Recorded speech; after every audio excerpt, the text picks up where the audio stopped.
Bolivia, 8 de octubre de 1960. El ejército informa que en un choque con la columna guerrillera que actúa en el noreste boliviano, ha caído muerto el comandante Che Guevara. He aquí la foto que el alto mando boliviano distribuye a la prensa internacional para demostrar que se trata realmente del famoso guerrillero.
Buenos Aires, julio de 1953.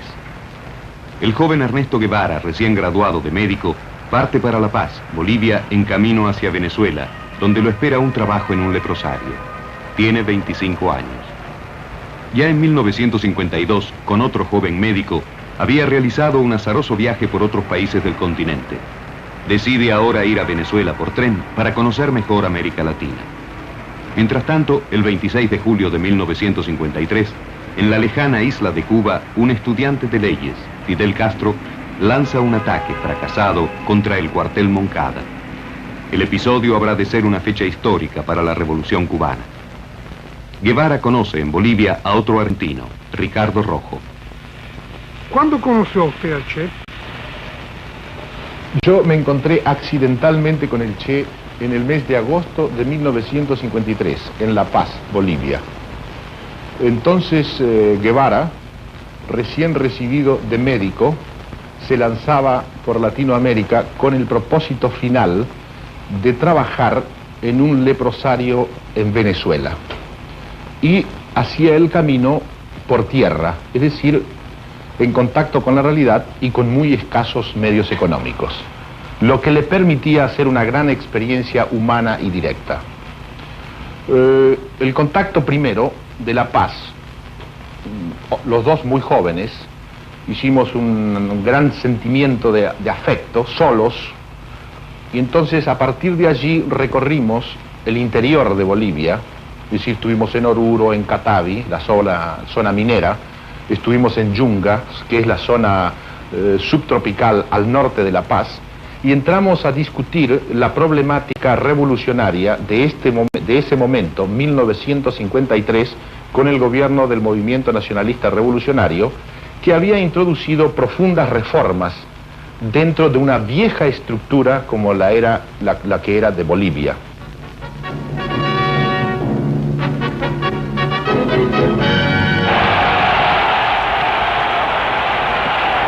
En Bolivia, otra revolución está en marcha, dirigida por Víctor Paz Estenssoro, contra los grupos oligárquicos sustentados por el ejército. Los varones del estaño, las 30 familias más ricas del país, la llamada rosca, controlaban el 67% de la economía, mientras casi el 80% de la población tiene una renta anual inferior a los $100.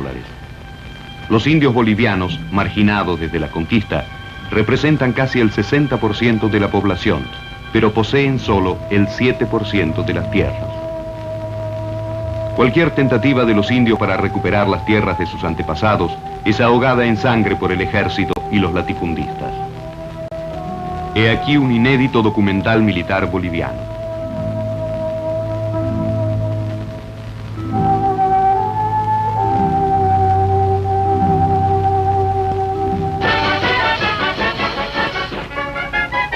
El gobierno de Paz Estenssoro, ya en el poder en 1952, después de una cruenta revolución, nacionaliza las minas, distribuye las tierras a los indios e introduce la instrucción gratuita, general y obligatoria.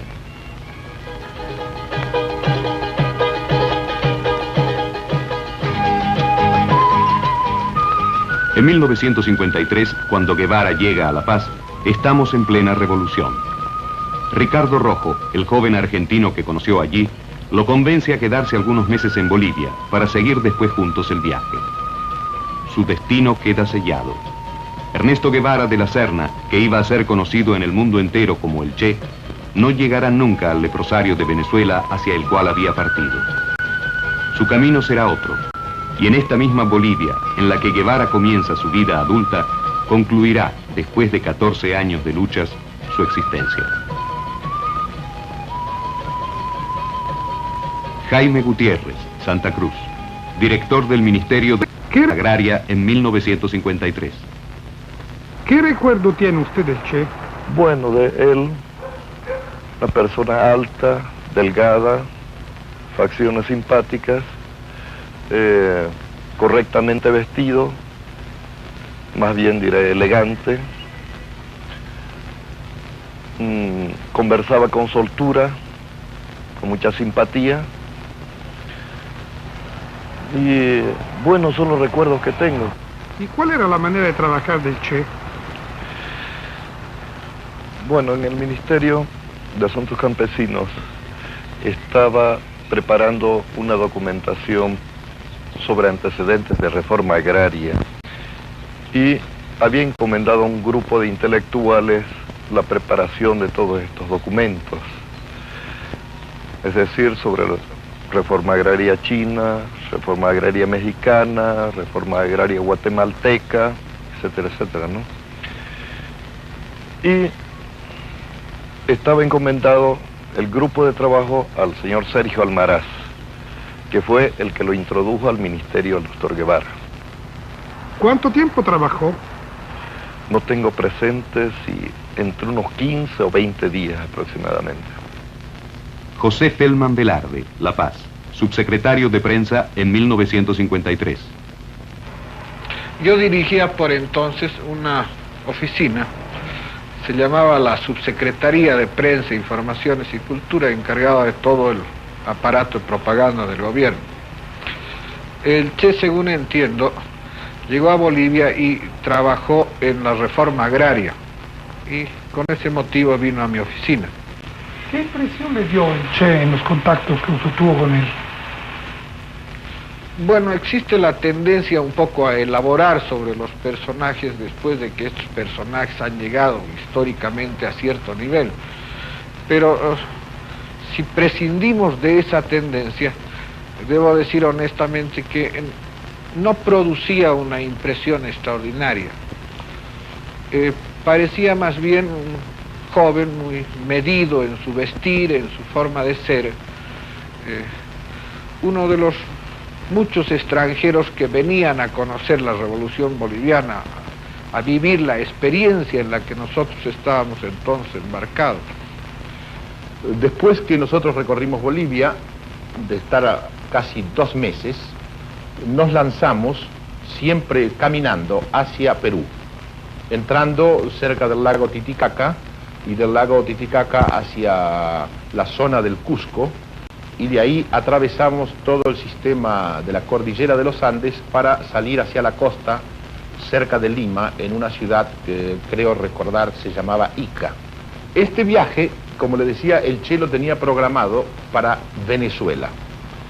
Pero en base a las discusiones políticas que se planteaban diariamente frente a la realidad directa, cuando llegamos a Guayaquil, que era el momento de determinar un camino u otro, el Che resulta de la conversación y pretende y busca, y por supuesto nosotros éramos un grupo, se nos habían sumado otros jóvenes, de seguir camino hacia Guatemala, que entonces hacía una experiencia de tipo reformista bastante avanzada para aquellos años, que la había iniciado el doctor Arévalo y la continuaba el coronel Arbenz.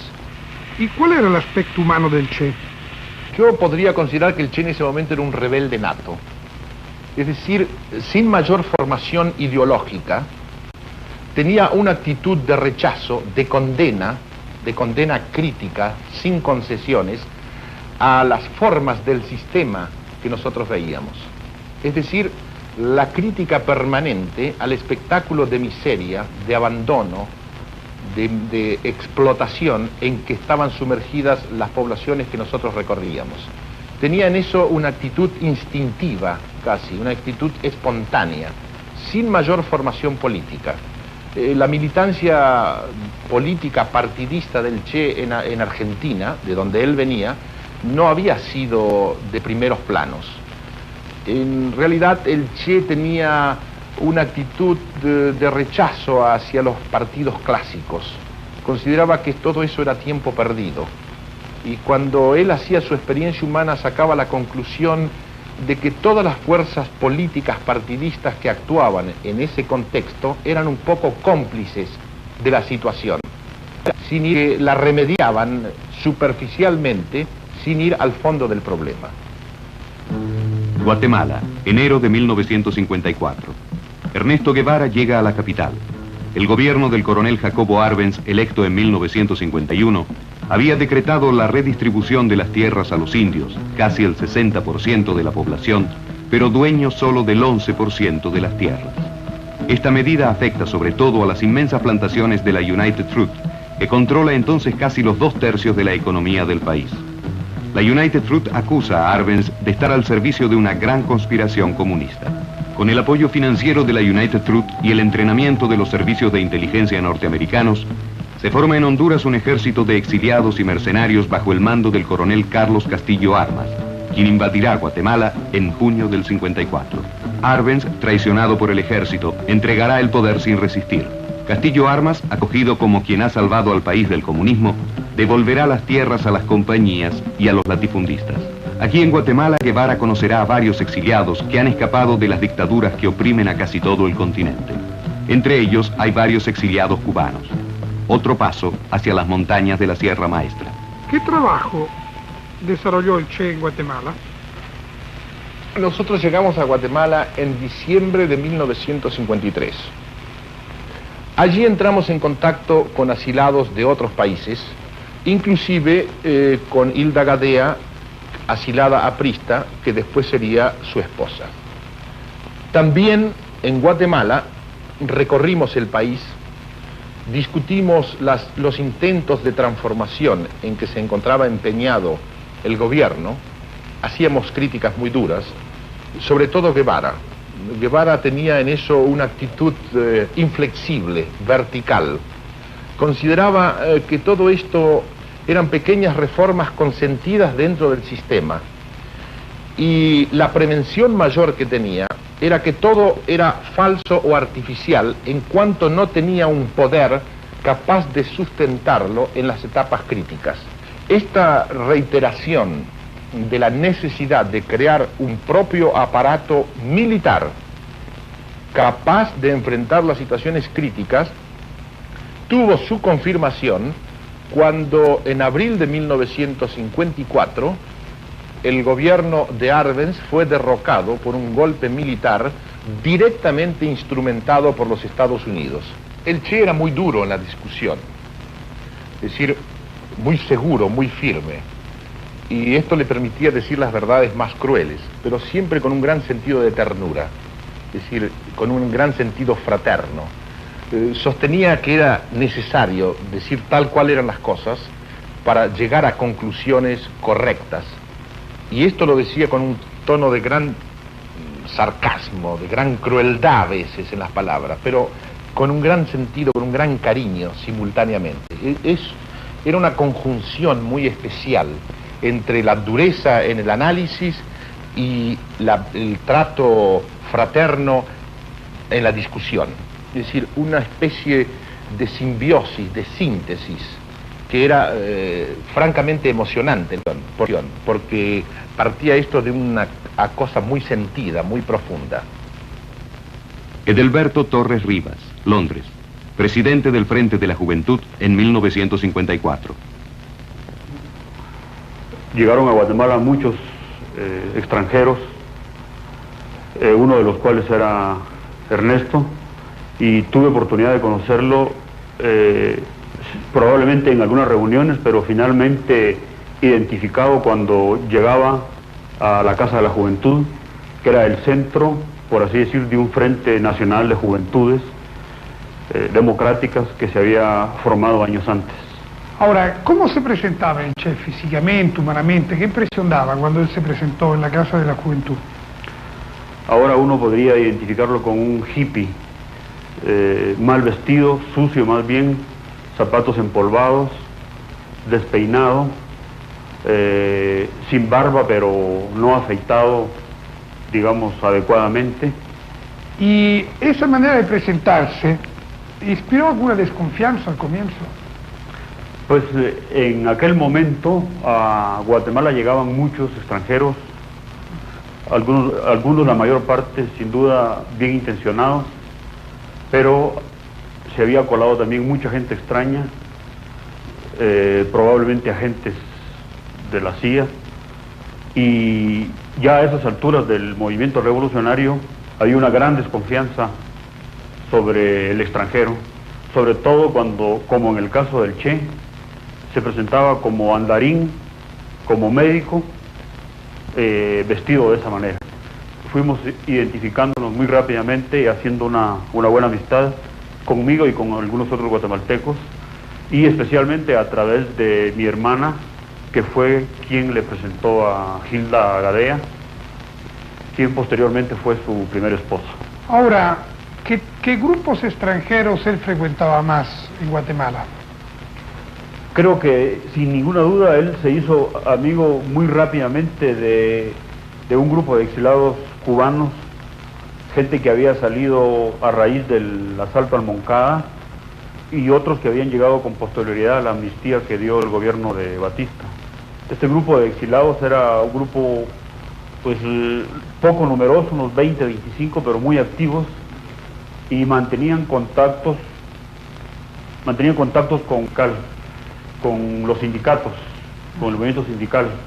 Y recuerdo que Ernesto, con algunos de ellos, con Nico López y otros, se habían convertido en asesores, en activistas del movimiento sindical. ¿Y el Che políticamente qué posición tenía y qué papel jugó en Guatemala? Bueno, la situación, creo que su situación política fue cambiando rápidamente. Cuando llegó no se le conoció una ubicación política partidaria, se presentaba a sí mismo como un estudiante antiperonista.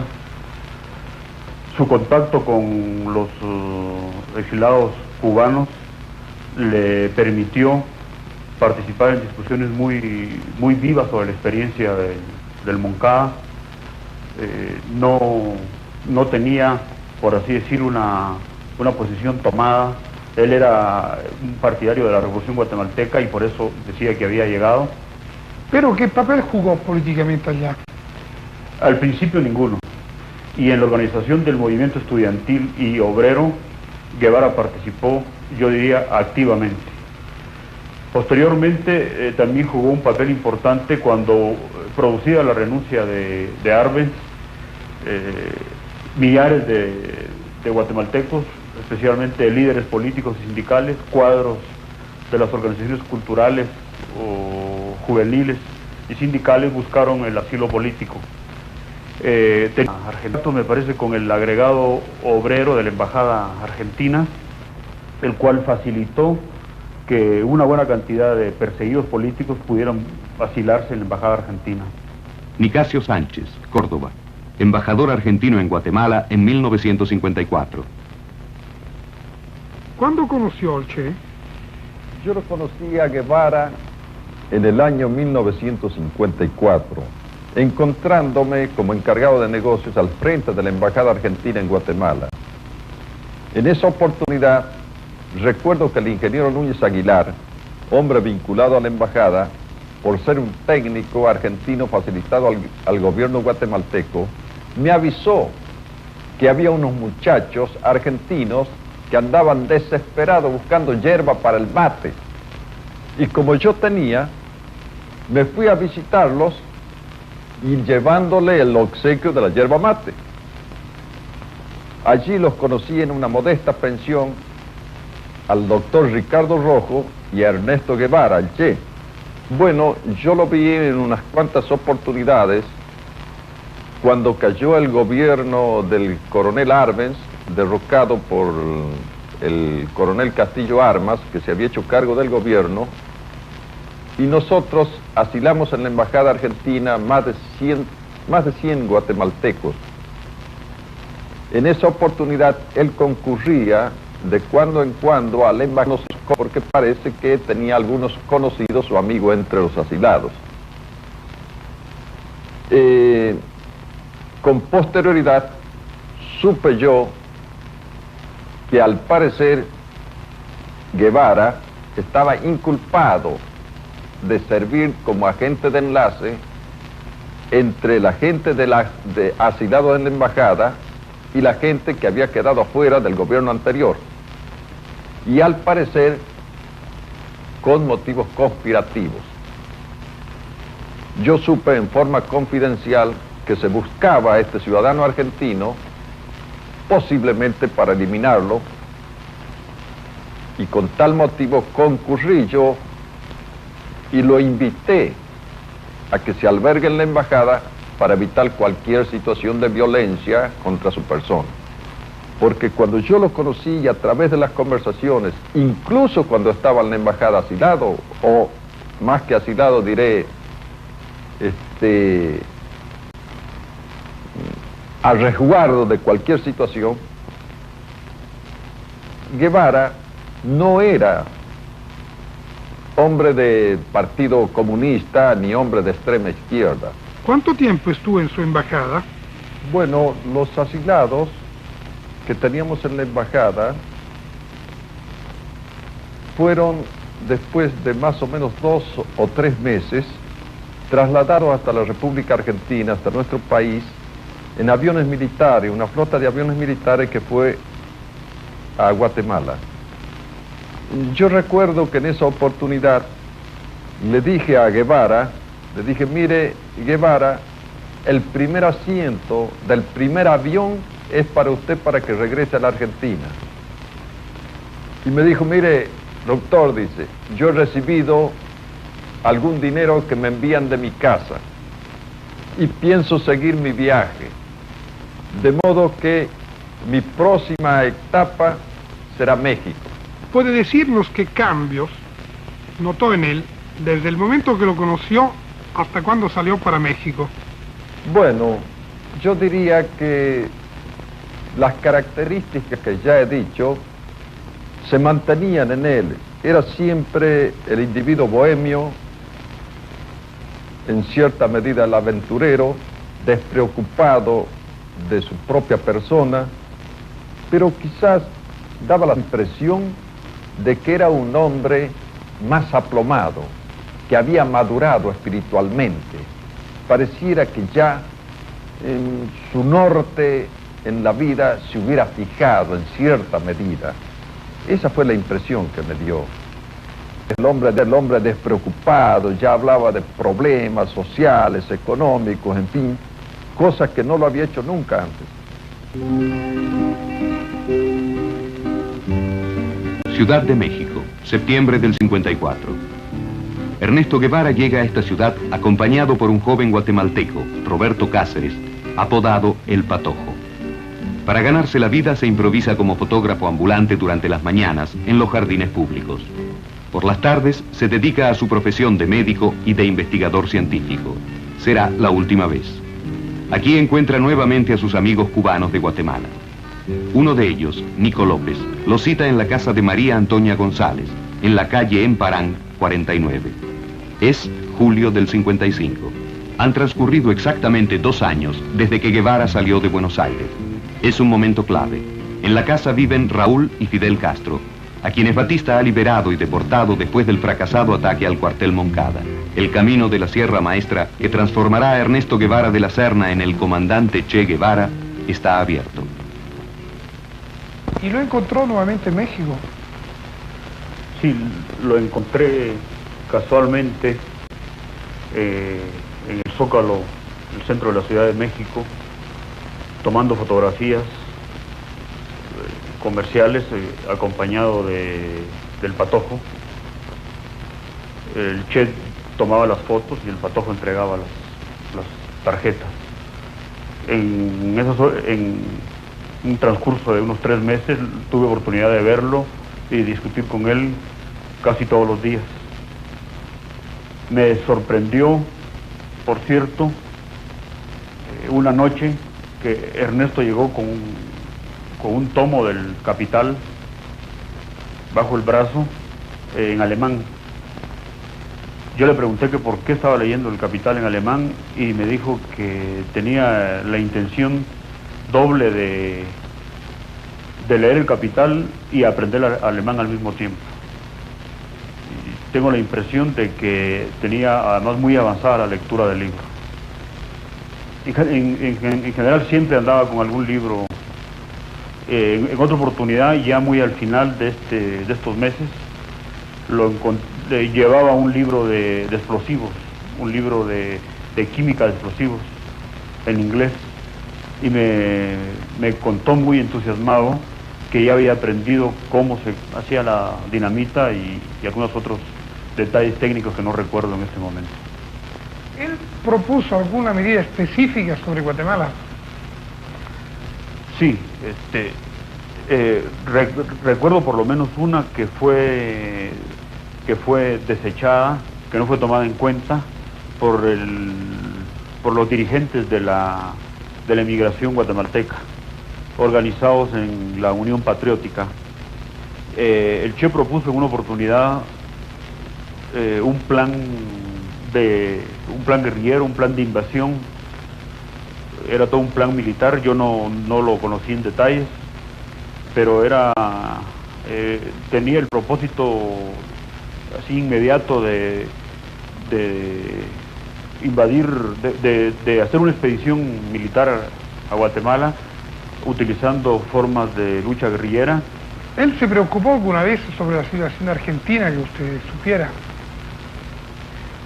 Me parece que sí, especialmente recuerdo cuando después de la caída de Perón se hicieron una serie de celebraciones o de actos para analizar las condiciones de la caída de Perón, y en una de ellas, me parece que se hizo en el Ateneo Español, el doctor Orfila Reinal, en aquel momento director del Fondo de Cultura Económica, rindió un informe sobre la caída de Perón, y en el que enfatizaba las perspectivas de la democracia argentina, que en aquel momento empezaban, según el doctor Orfila, a manifestarse.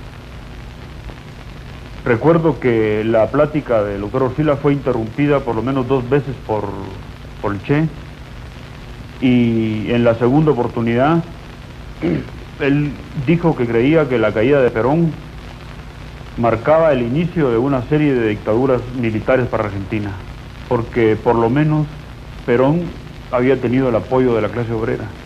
Él dijo casi textualmente, recuerdo, que no se alegraba por la caída de Perón, porque era mejor equivocarse con la clase obrera que en contra de ella. Alfonso Salazar Mayén, México, genetista e investigador científico. El Che vino conmigo después de participar en la Revolución de Guatemala, pero se presentó con una carta de un amigo mío y profesor argentino, como médico. Me lo recomendaba como un posible colaborador a quien podía ayudarse por la situación política en que venía. Eso fue en 1954, si no lo he dicho. Y permaneció a mi lado como joven colaborador durante 1 año y medio. En el Hospital General, una parte del tiempo, en el laboratorio de investigaciones que yo tenía en el Instituto Nacional de Cardiología, aunque en la tarde iba al departamento de fisiología de nuestra universidad. No está por demás que usted sepa que trabajando en tantos lugares y con tanta laboriosidad, el Che ganaba 187 pesos mensuales, el equivalente, digamos, de $15 o cosa por el estilo. Pero eso no quería decir que el Che estuviera pidiendo o que alguna vez expresara necesidades, ni mucho menos préstamos o cosas así. Su temperamento modesto y su corrección, su decencia interna, le hubiera impedido hacer eso al Che. Además tomaba fotografías. Consiguió por ahí una cámara, yo creo que era muy mala porque las fotos eran malas, él lo sabía. Y en los parques tomaba fotografías de grupos familiares, con lo que conseguía un peso con cada fotografía. Y usted aquí, ¿recuerda algún episodio que pueda un poco ilustrar su manera de ser de esa época, de ese entonces? Tuvimos un congreso nacional en la ciudad de León, en el estado de Guanajuato. El Che se trasladó con nosotros. Nos instalamos los que íbamos a participar en la reunión en el hotel. El Che no estuvo con nosotros en ese momento. Al día más cómodo vimos que había dormido tranquila, tal vez más cómodamente que nosotros, en su saco de viaje, en el jardín principal. No lo supimos porque lo dijera, sino porque alguien lo vio, porque el Che, repito, era incapaz de expresar su carencia de elementos, porque tal vez hubiera sido solicitar algo. No se interprete eso como orgullo, es que así era el Che, era un hombre que podía vivir con gran modestia. Y en su producción científica, en su actividad de investigador, ¿qué calidades y qué, digamos, actividades demostró? Él traía una curiosidad desde Argentina. El hecho de que era posible que los alimentos digeridos hicieran un daño que no lo hacían cuando crudos. Y entonces hizo una investigación sobre el particular aquí con nosotros, que salió publicada en una revista científica nacional. Ese asunto ha sido comprobado como cierto, y si alguna contribución tuvo en medicina, probablemente fue esa. Pero también trabajaba en experimentos elementales de fisiología, porque en la tarde iba al departamento de fisiología de la universidad. Y por último se interesaba en fabricar aparatos para dividir las proteínas mediante electricidad. Vanegas Arroyo, Veracruz, luchador y entrenador deportivo. ¿Cómo conoció usted el Che? Bueno, la fecha exacta no podría recordarla en este momento, pero fue una mañana cuando llegó a la casa de María Antonia González. Tocó y salí a abrirle a la puerta. La calle es en Emparan 49, en la Ciudad de México. Y le pregunté que quién era y que qué deseaba. Entonces me preguntó por Nico López y Calixto García, que si vivían ahí. Yo estaba siempre con ellos porque yo había conocido a María Antonia González y a través de ella conocí a Fidel Castro, a Raúl y a todos los compañeros cubanos que llegaron a México exilados por su problema que tenían con el gobierno de Batista. Entonces, pues yo estaba ahí prestando ya un servicio como instructor, no digamos de guerrillas, ¿no?, sino como un instructor de cultura física para los compañeros que iban llegando, darles un entrenamiento pues de defensa personal, porque yo era luchador o fui luchador profesional.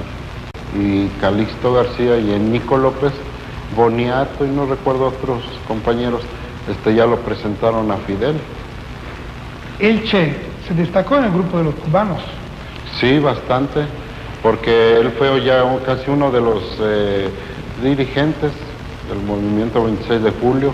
Desde luego, Fidel lo acepta en el movimiento por sus ideas, ¿verdad? Y en segundo, por ser doctor, un médico que hacía falta al movimiento.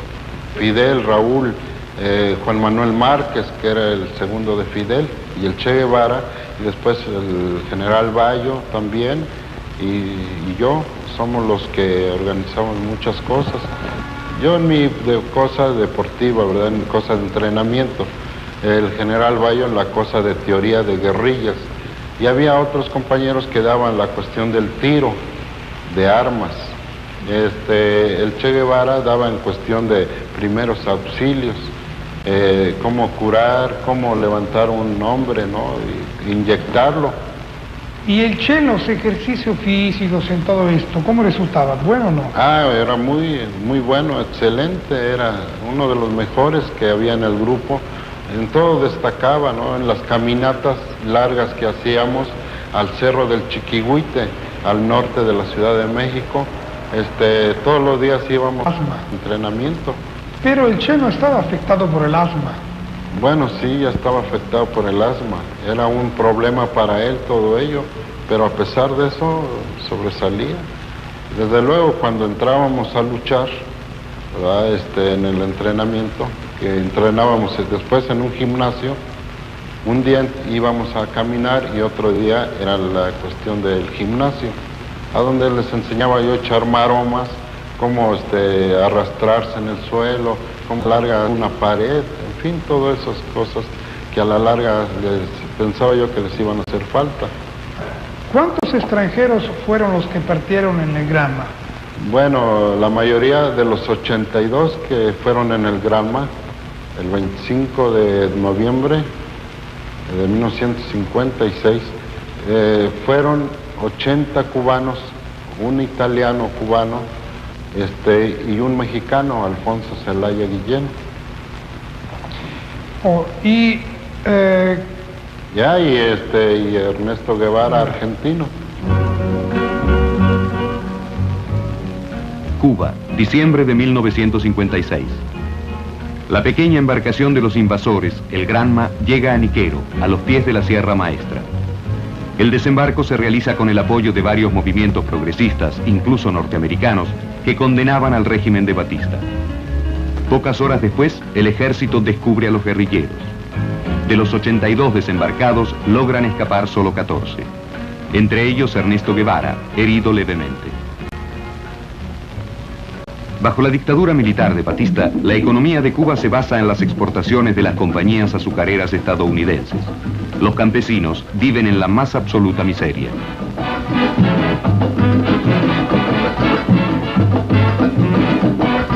La capital, La Habana, es uno de los centros de placer y corrupción más famosos de la época. Batista comienza una amplia operación militar contra los guerrilleros de la Sierra Maestra, que logran conectarse con otros movimientos democráticos cubanos. Los guerrilleros resisten. Más adelante, pasan a la ofensiva.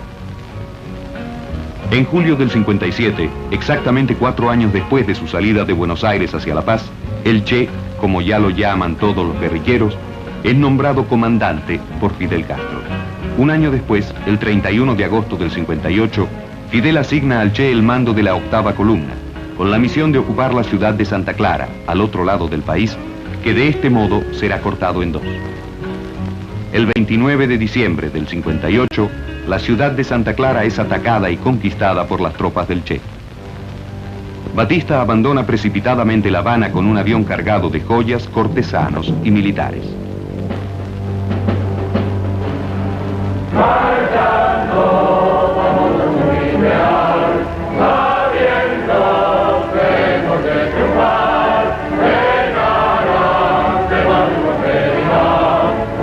El 6 de enero de 1959, el comandante Che Guevara entra, aclamado, en La Habana. Es ya una figura legendaria de la historia latinoamericana. Se vuelve a casar. La cubana Aleida March le dará 4 hijos. El Che es director del Departamento Industrial del Instituto de Reforma Agraria, motor de la Revolución Cubana. Después, presidente del Banco Nacional. Finalmente, en febrero del 61, ministro de Industria. Dirige la delegación cubana a la Conferencia de Punta del Este, Uruguay, en agosto de 1961. En la conferencia, los Estados Unidos lanzan su plan de desarrollo para América Latina que llaman Alianza para el Progreso. El Che denuncia a la alianza como una maniobra contra Cuba, rehúsa la participación de su gobierno y predice la revolución continental de los desheredados. En varios países empiezan a formarse grupos de revolucionarios, respaldados por el ejemplo y el apoyo cubanos.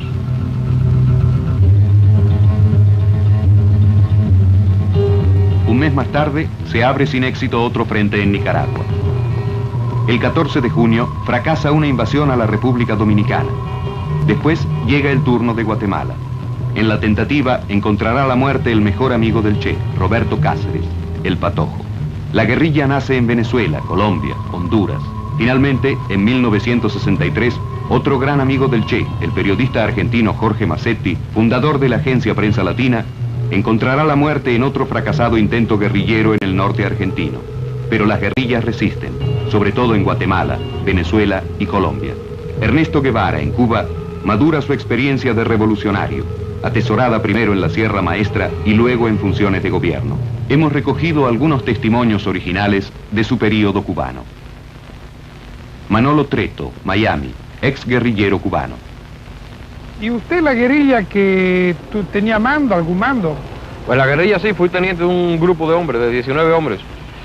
¿Y por ejemplo, cómo se ganó el mando de ese grupo? Bueno, allí por ejemplo, un día él llegó y dijo que estábamos ahí sin hacer nada un grupo y entonces pues nos mandó a buscar comida y yo salí a buscar la comida y traje 2 rastras de la flota cubana que la capturé en la carretera central y regresé a la sierra con ella, entonces allí pues él me hizo responsable del grupo en aquel entonces. ¿Y cómo era con la tropa el Che? Bueno, con la tropa se portaba bien, comía junto con nosotros, comía la misma comida que nos daban a nosotros los campesinos allí de la zona, dormía junto con nosotros en el suelo, o sea, hace que el trato, él como jefe del grupo, pues era bastante bueno con la tropa allí. ¿Y los soldados lo querían o no? Sí, todos los soldados allí lo queríamos, ¿cómo no?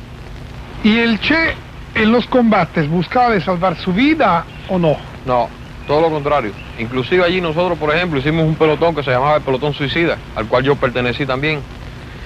Siempre que nosotros el Pelotón Suicida atacábamos primero, por ejemplo, yo mismo me encontré el caso varias veces en el cuartel de Cabeguán, que cuando yo llegué y brinqué una cerca para tomar el cuartel, cuando llegué dentro, ya el Che Guevara estaba allá adentro. Por dónde él vino no sé.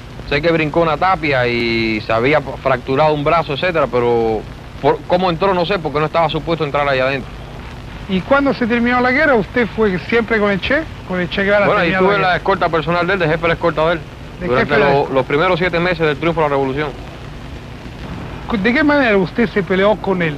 Bueno, yo me peleé con él porque, por supuesto, usted comprenderá que el sistema comunista es un sistema que a mí no me gusta particularmente, porque yo no lo soy.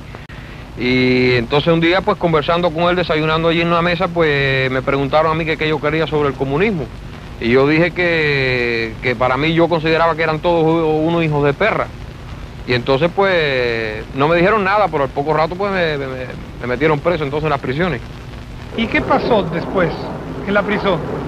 Bueno, entonces llegó el teniente chofer de él y me dijo que yo hacía preso allí. Yo le dije que el Che me había mandado a meter preso.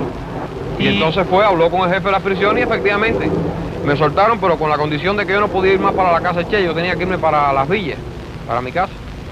¿Y entonces después usted se fue para la casa o qué pasó? Sí, yo me fui para mi casa, estuve como 2 meses por ahí por mi casa. ¿Y después? Excedente de servicio. Después pues pasé entonces al regimiento de Santa Clara, a la Fuerza Táctica Central, y de allí entonces me trasladaron a la Sierra Maestra, a hacer la ciudad escolar Camilo Cienfuegos. Eso fue en el año 59. Entonces allí pues me agarraron también en una conspiración, que yo estaba en un grupo de compañeros míos del Ejército Rebelde y nos agarraron en una conspiración y a mí me condenaron, me hicieron un juicio y me condenaron a muerte allí. ¿Y esta conspiración era para qué? Bueno, la conspiración precisamente era para matar a Che Guevara. ¿Y cómo se hacía esto? ¿Cómo se iba a hacer? Bueno, se hacía que yo, por ejemplo, yo tenía mi compañía, entonces yo tenía instalada una ametralladora 30 de arriba, de la azotea de la compañía mía, y él todos los sábados venía allí a la ciudad aquella. Y cuando lo teníamos todo preparado para hacer el atentado, que él aterrizaba allí en un avioncito que tenía, pues un sargento que estaba en la compañía mía, pues dijo que, vaya, nos delató a todos. Y entonces a mí me agarraron y me hicieron un juicio otra vez. ¿Y usted logró escaparse cómo? Bueno, yo estaba castigado entonces en una cantera, picando piedra allí, y tenía un soldado rebelde también comunista, que era el que me custodiaba. Entonces lo tuve que matar con el martillo que yo tenía y escaparme, cogerle el rifle y escaparme de allí, porque me iban a fusilar de todas maneras. ¿Pero cómo salió de Cuba después? Bueno, después hice contacto en La Habana con el movimiento del MRR, que fue el que en definitiva me sacó de Cuba, y vine clandestino en un barco, un escaparate de un barco vine. Llegué aquí a Jacksonville.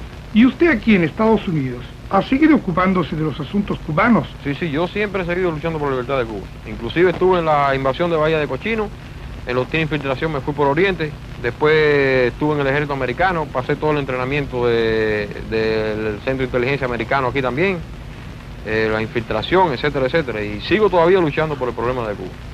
Ahora, ¿usted como cubano cree que el Che tenía interés en Cuba como país o nada más que en la revolución cubana? Bueno, yo creo que el Che, yo como cubano puedo asegurar que él más bien es un individuo que, más bien de ideales aventureros, digámosle, con una idea detrás de él que es el comunismo internacional, y entonces por eso es que él se lanzó a tratar de conquistar para ese sistema los demás países que él trató de hacerle expediciones, etcétera.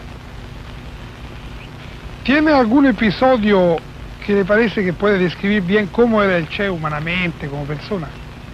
Bueno, humanamente como persona, lo único que le puedo decir que para mi persona, por ejemplo, comunista, el mejor comunista es el que debe estar muerto, ¿sabes? Por supuesto. Pero también él allí, bueno, pues en el tiempo que nosotros muchachos, como que éramos unos novatos, inclusive unos muchachos, unos niños, llamémoslo así, pues en aquel entonces se portó bien.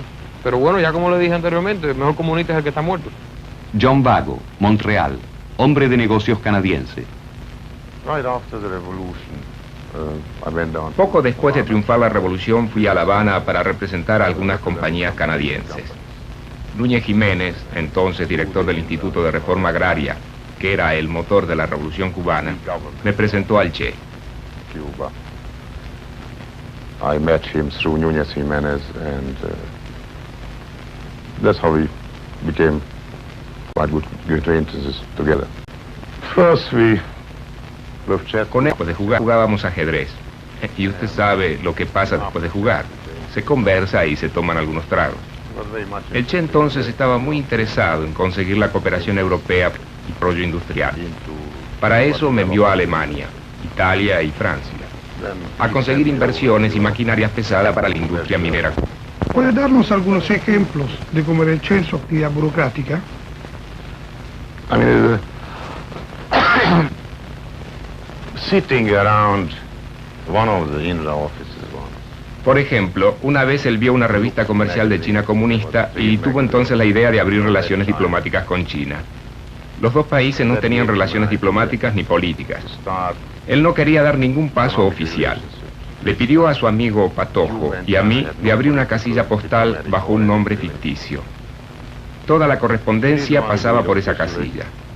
De esta manera, dos gobiernos mantenían correspondencia a través de una casilla de correos particular. Con todo esto, ¿qué quiero decir? Era tan anticonvencional. Por ejemplo, no lograba levantarse por la mañana. Trabajaba bien solo de noche. Comenzaba a trabajar a las 7 de la noche y seguía hasta las 4, las 5 o hasta las 7. Después fue nombrado presidente del Banco Nacional. Recuerdo que una vez citó a unos banqueros suizos que le habían pedido audiencia a las 3 de la mañana. Los muy formales banqueros suizos, muy bien vestidos, llegaron a las 3 de la mañana y esperaron 2 horas porque el Che estaba en otra cosa. Cuando entraron en una inmensa oficina con pesados tapices y un enorme escritorio, encontraron al Che en uniforme de campaña fumando un gran puro. Y era el jefe del Banco Nacional Central, que normalmente es un establecimiento muy tradicional en cualquier parte del mundo. ¿Cuáles eran las relaciones de Che con los cubanos? ¿Se sentía él cubano?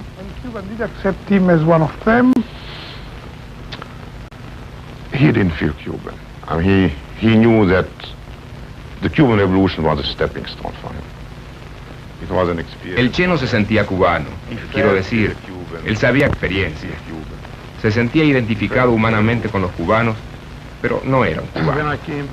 Se sentía sobre todo un revolucionario. Cuando volví de Europa en mi última gira, que tuvo bastante éxito, pedí al Che si tenía que dar su nombre en la rueda de prensa que me habían pedido. Y él me dijo, olvídate mi nombre, menciona solo Fidel. Él sabía que el líder de la revolución tenía que ser cubano.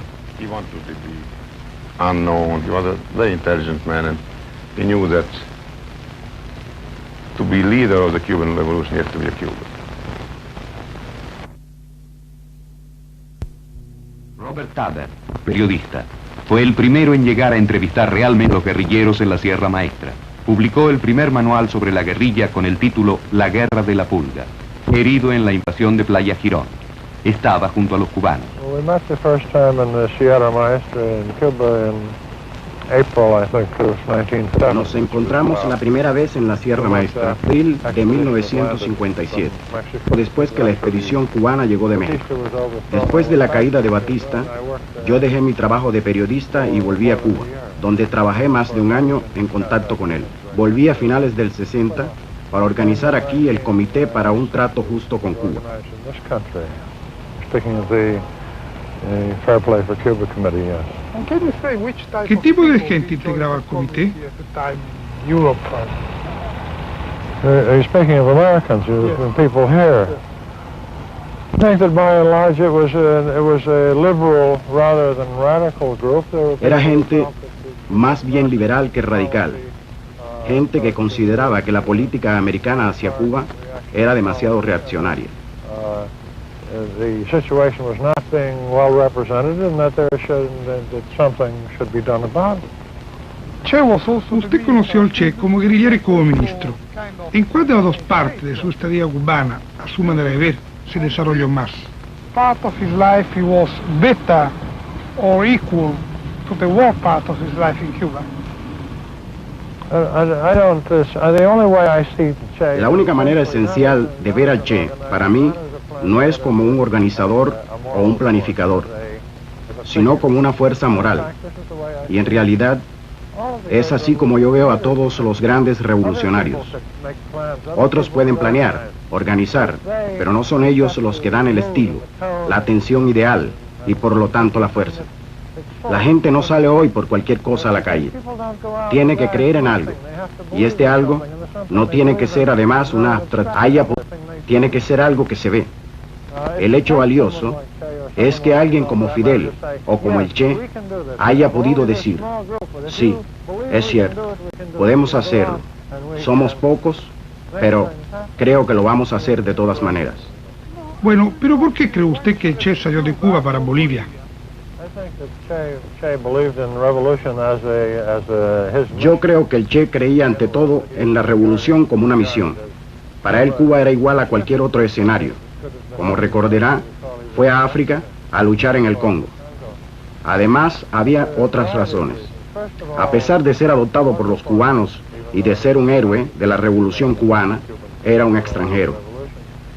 También hubo algunas discrepancias y críticas sobre su trabajo de ministro. Finalmente, la vida burocrática no le gustaba mucho. No tenía nada vital que ofrecerle. La Habana, marzo de 1965. El comandante Guevara vuelve de un viaje a África y Asia de más de 3 meses. En su viaje, Guevara insiste sobre la urgencia de un cambio revolucionario de la realidad internacional. Donde más afirma esa posición es en el segundo seminario afroasiático de solidaridad, inaugurado en Argel el 26 de febrero del 65. Allí, el Che afirma una vez más que el mundo es prisionero de un sistema internacional de comercios y monopolios que divide a los países en pobres, cada vez más pobres, y ricos, cada vez más ricos. No se puede crear una nueva sociedad, afirma el Che, sin alterar realmente los términos de esta estructura internacional.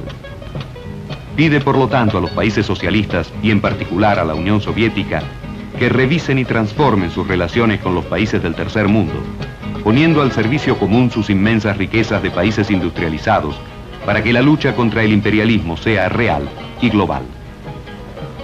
Pero Guevara formula su crítica a la Unión Soviética justo en el momento en que los dirigentes de Moscú y Washington, agobiados por los pesados costos de la carrera armamentista, comienzan la búsqueda de lo que se llamará coexistencia pacífica. Este camino, en los hechos, será opuesto a la teoría foquista de Guevara.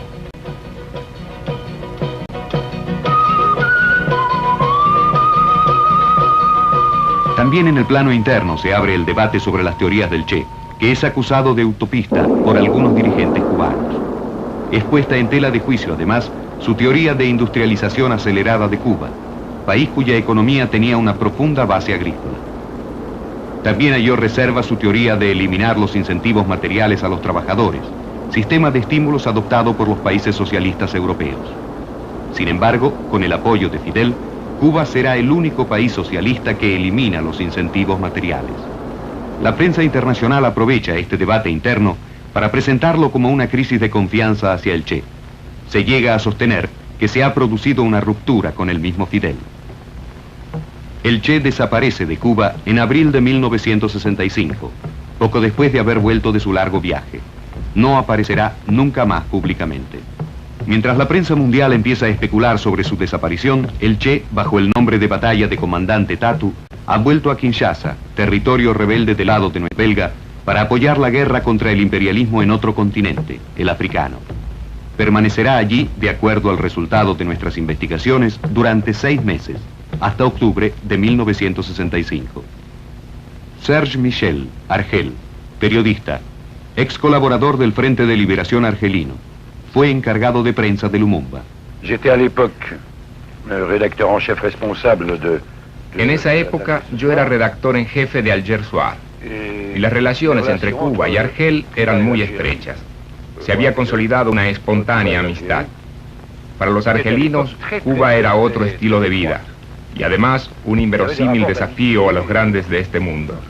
Por eso la sentían muy cerca, vecina a su propio desafío. En 1964 anunciamos en el diario, aquí está el número, que el Che volvía a La Habana. En realidad había partido hacia África para tomar contactos con los movimientos de liberación africanos. Realizó una gira bastante completa, ya que en ese entonces estaba convencido de que África era el continente ideal como punto de despegue de la revolución mundial. El Che no era el solo en pensar así. Recordemos que también muchos europeos creían lo mismo. Se creía que la revolución podría partir de una región ideal. Cuando el Che vuelve de su gira, había cambiado ya de idea. Nos hizo conocer sus tesis, que eran muy distintas de las anteriores. Decía ahora que la revolución mundial podría partir de varios puntos favorecidos y que América Latina era de todas maneras el punto estratégico. ¿Y en qué países africanos realizó su actividad clandestina el Che?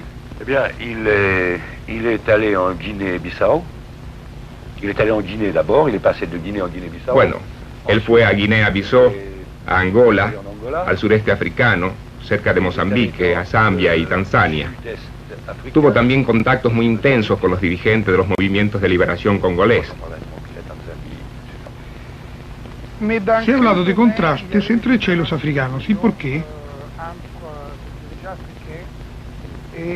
Che Guevara. C'est très simple, une question d'origine. Les amis des mouvements de libération africains... Bueno, es muy sencillo, nada muy grave. Pero en el fondo la diferencia de orígenes creó algunos problemas.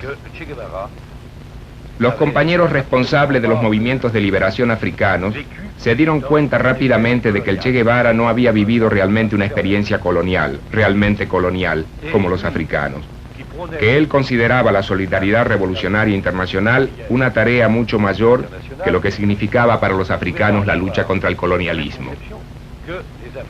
Para los africanos, en la lucha contra el colonialismo, la solidaridad era más nacional, era sin duda útil y necesaria, pero era más un objetivo que una vivencia. Et sans aucun doute, bien utile, bien nécessaire, mais ça ne peut être qu'un objectif. ¿Y usted cuándo lo encontró la última vez? El New York Times ya había publicado un artículo sobre la desaparición del Che. En realidad, él estaba en Argel, en abril del 65. Trabajaba secretamente en la Embajada de Cuba. Yo lo encontré allí, donde realicé una larga entrevista en la que trabajamos juntos estableciendo preguntas y respuestas. Esto nos tomó casi 2 días. Esa entrevista se convirtió en un manifiesto que llamaba a la creación de un frente internacional antiimperialista. El Che partía de algunos presupuestos. Uno de ellos era de que se estaba concretando la coexistencia pacífica entre Estados Unidos y la Unión Soviética y que esto prácticamente iba a excluir al tercer mundo de toda posibilidad de diálogo constructivo con las grandes potencias.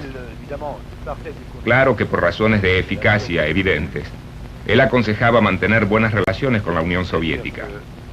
Pero fiel a su teoría de la revolución mundial, de la multiplicación de zonas de crisis, hasta una serie de guerras que sacudiesen al imperialismo, hacía un llamado a varios grupos políticos naturales de Occidente y de Estados Unidos, como por ejemplo a los afroamericanos o los grupos de la izquierda radical europea.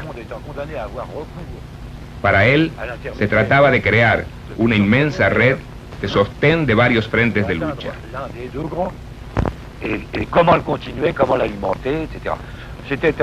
El texto del manifiesto ha sido el último documento público del Che. Cuando terminamos el trabajo, al saludarlo le dije, bueno, nos vemos en Cuba. Guevara me contestó, seguramente que no en Cuba, nos veremos en otro lado. Entonces yo le dije, bueno, es posible que este verano yo vaya a Colombia. Y él me respondió, puede ser que nos veamos allá. Los acontecimientos de Bolivia me trajeron esta conversación a la memoria en el 67. La verdad que en aquel momento en Argel no le di mucha importancia. Ceci m'est revenu beaucoup plus tard. Je ne suis pas attaché une très grande importance sur le moment. La Habana, octubre de 1965. Fidel Castro lee públicamente una carta en la que Ernesto Che Guevara renuncia a su ciudadanía cubana, a sus cargos en el partido, en el gobierno y en el ejército. Casi al mismo tiempo, la madre del Che, Celia de la Serna de Guevara, que tanta importancia había tenido en su vida, recibe una carta de Ernesto. Queridos viejos, otra vez siento bajo mis talones el costillar de Rocinante. Vuelvo al camino con mi adarga al brazo. Hace de esto casi 10 años, les escribí otra carta de despedida. Según recuerdo, me lamentaba de no ser mejor soldado y mejor médico. Lo segundo ya no me interesa. Soldado no soy tan malo. Nada ha cambiado en esencia, salvo que soy mucho más consciente. Mi marxismo está enraizado y depurado. Creo en la lucha armada como única solución para los pueblos que luchan por liberarse y soy consecuente con mis creencias. Muchos me dirán aventurero, y lo soy. Solo que de un tipo diferente y de los que ponen el pellejo para demostrar sus verdades. Ahora, una voluntad que he pulido con delectación de artista sostendrá unas piernas flácidas y unos pulmones cansados.